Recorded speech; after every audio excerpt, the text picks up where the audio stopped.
Naisip mo na ba kung hanggang saan ba talaga ang kapangyarihan no, ng gobyerno para bawiin ang lupang may titulo na?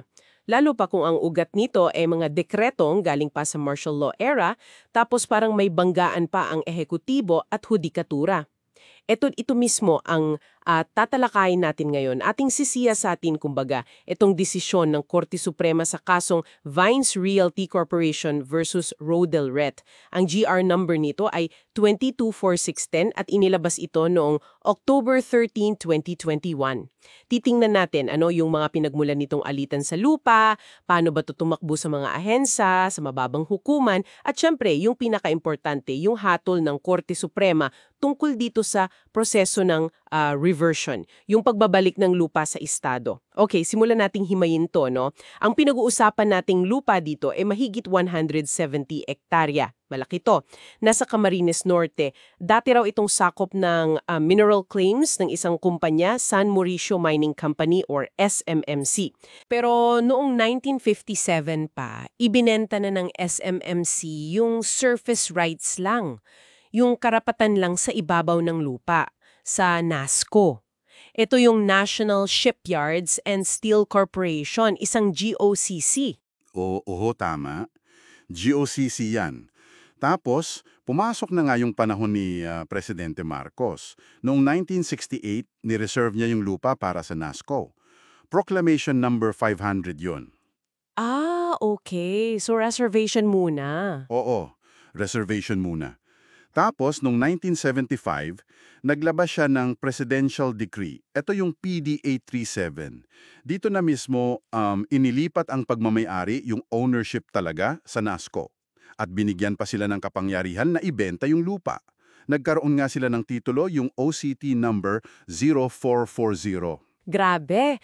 Tapos, ang bilis ng pangyayari, no? Kasi ilang linggo lang daw, sir, pagkatapos nung PD 837, Ayun na nga, ibinenta agad ng NASCO yung lupa. Saan? sa isang pribadong kumpanya, Philippine Smelters Corporation o PSC. Nagkaroon din ng titulo ang PSC, TCT number 13060. At dito, alam mo, dito papasok yung isang naunang legal battle. Hindi pa tapos dyan. Kasi yung SMMC, yung original na may mineral claims, nag-file sila ng adverse claim doon sa titulo ng PSC. Kumbaga, sinasabi nila, uy, may interest pa kami dyan. Okay. So parang may sabit pa rin. Oo. Tapos, sumagot naman yung PSC, nag-file sila ng kasong quieting of title para patunayan sa korte na malinis yung titulo nila. Sila lang ang may karapatan. Umabot to hanggang Korte Suprema noon pa, 1981. Yun yung SMMC versus Ancheta case. At doon, kinumpirma ng korte na o nga, PSC na ang may-ari, wala nang habol ang SMMC. Naging final and executory yon. Okay. So akala mo tapos na, no? Kasi may desisyon na ng Korte Suprema, Pero hindi pa. nagsara pala yung PSC noong 1986. At dahil nagsara, hinabol sila ng mga pinagkakautangan nila. Kasama na dyan itong si Vines Realty Corporation, VRC. Nanalo ang VRC sa isang kaso tapos nabili nila sa public auction yung malaking bahagi ng lupa ng PSC. Mga 93 hektarya yon noong 1990. So VRC na ngayon ang may hawak ng malaking parte? Oo. At dito na talaga sumabog yung gulo sa mga residente. Kasi nung sinubukan na ng VRC na paalisin yung mga tao doon sa lupa, ang leader nila si Rodel Ret, yung respondent sa kaso natin ngayon. Ayon, kumuha ng VRC ng mga writs of possession, writs of demolition. Pero lumaban yung mga residente. Lumaban sila. Una, ang claim nila, tenancy. Sabi nila mga tenant sila dyan. Pero na-dismiss yun sa DARAB, sa Department of Agrarian Reform Adjudication Board. Okay? Tapos, nung hindi umubra yun, iba naman ang naging anggulo nila. Inakusahan nila ng pandaraya yung mismong pagkakakuha ng original na titulo, yung OCT 0440 ng NASCO noon. Ang sabi nila, teka, nandito na kami bago pa mag-World War II. May mga ebidensya raw sila, may mga public structures na raw silang naitayo doon. Wow! So talagang matagal na raw sila doon? Yun ang claim nila. Dahil dito, humiling sila ng investigasyon sa DENR, Department of Environment and Natural Resources. 1999 yun. Anong nangyari sa DENR? Nagkaroon ng investigasyon. May isang land management officer, si LMO Hemadi, na nag-imbestiga. At ang rekomendasyon niya, reversion. Ibalik daw sa gobyerno yung lupa. Bakit daw? Ano yung nakita niya? Kasi may mga nakita siyang irregularidad daw. Una, hindi raw tugma yung sukat ng lupa sa titulo kumpara sa actual. Pangalawa, may nasakop daw na foreshore land. Alam mo yun? Yung lupa sa pagitan ng high tide at low tide. Dapat sa estado lang yung, hindi pwedeng ipagbili, paupahan lang dapat. Oo nga. Bawal i-title yun. Tama. At pangatlo, hindi raw natupad yung mismong layunin ng PD 837 na nagbigay ng lupa sa NASCO. Okay, so may mga findings. Pero anong ginawa ng DNER doon sa rekomendasyon? Dito nagka-plot twist. Yung rekomendasyon ni Hemadi, binaliktad ng DNER Regional Director, si Director Hamada. Bakit daw? Ang ginamit niyang basehan, res judicata. Sabi niya, napagdesisyonan na raw kasi yung issue ng pagmamay-ari dun sa MSMCV ang Cheta case noong 1981. Kaya di na raw pwedeng buksan ulit. Dahil may final decision na dati. Yun ang sabi ng Regional Director. So, umakyat niya yun yung mga residente, si Ret, sa Office of the President sa OP. Pero pareho lang, dinismiss din ng DNER Secretary noon si Secretary Atienza at ng OP mismo yung reklamo nila. Ano naman ang rason ng OP at ni Secretary Atienza? Dalawa ang pangunahing rason nila. Una, wala raw legal standing yung mga residente para humingi ng reversion. Ang pwede lang daw mag-initiate niyan ay ang Office of the Solicitor General, OSG, para sa gobyerno. Okay. Pangalawa, wala rong basehan para umaksyon kasi walang formal na rekomendasyon mula sa DNER na magsampa ng reversion. Kasi nga, binaligtad na nung Regional Director yung findings ni Hemadi. Grabe. Parang na-corner sila, ano? Pero hindi pa rin sumuko si Ret. Hindi pa. Dinala niya yung kaso sa Court of Appeals sa CA. At dito nagbago ang ihip ng hangin. Anong sabi ng CA? Binaligtad ng CA ang desisyon ng OP. Imagine mo yon. Talaga? Paano? Inutusan ng CA yung OSG na muling pag-aralan yung kaso.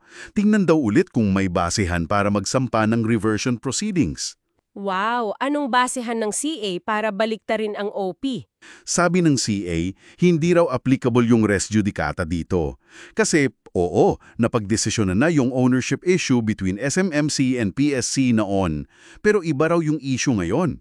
Ang issue raw ngayon ay yung posibleng pandaraya sa pagkuha ng original na titulo at yung posibleng pag-angkin sa lupaing pampubliko tulad ng foreshore land.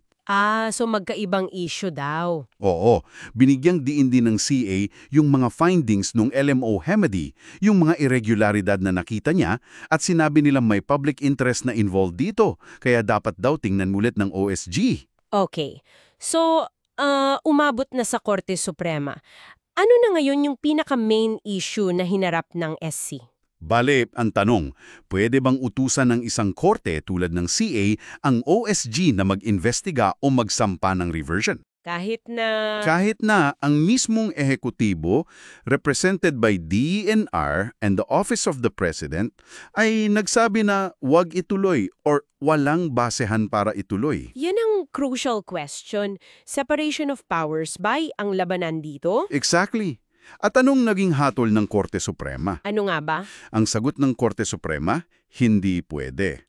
Mali ang CA, binaliktad ng SC ang desisyon ng CA at binalik yung desisyon ng OP at DENR na nagdi-dismiss ng reklamo ni Ret. So kinatigan ng SC yung ehekutibo. Bakit? Ano yung mga dahilan? May tatlong mahalagang doktrina o prinsipyo silang binanggit.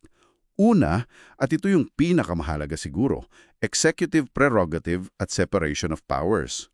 Sabi ng korte, ang desisyon kung magsasampa ba ng reversion case o hindi ay isang kapangyarihan ng ehekutibo. Nasa presidente yan na idinelegate sa DENR at OSG. Hindi ito pwedeng panghimasukan o diktahan ng hudikatura o ng mga korte. Paggalang sa magkahiwalay na kapangyarihan. Tama. Kailangan daw talaga ng rekomendasyon mula sa DENR, specifically yung Land Management Bureau, LMB bago umaksyon ng OSG para sa reversion. Nasa batas daw yan, Section 101 ng Public Land Act, CA 141. Okay, malinaw yun. Ano yung pangalawa? Pangalawa, yung konsepto ng actual case or controversy. Sabi ng korte, wala pa namang actual na kaso ng reversion na nakasampa sa korte. Kaya wala pang basehan para pag-usapan ng korte yung merito. Kung may pandaraya nga ba, kung applicable ba yung res judicata. Kumbaga, wala pang dapat litisin. Oo, hindi pwedeng pangunahan ng korte yung desisyon ng ehekutibo kung magsasampa ba sila o hindi. Dapat may actual case muna. Makes sense. Yung pangatlo. Pangatlo, nilinaw nila yung tungkulin ng OSG at DNR sa mga ganitong kaso.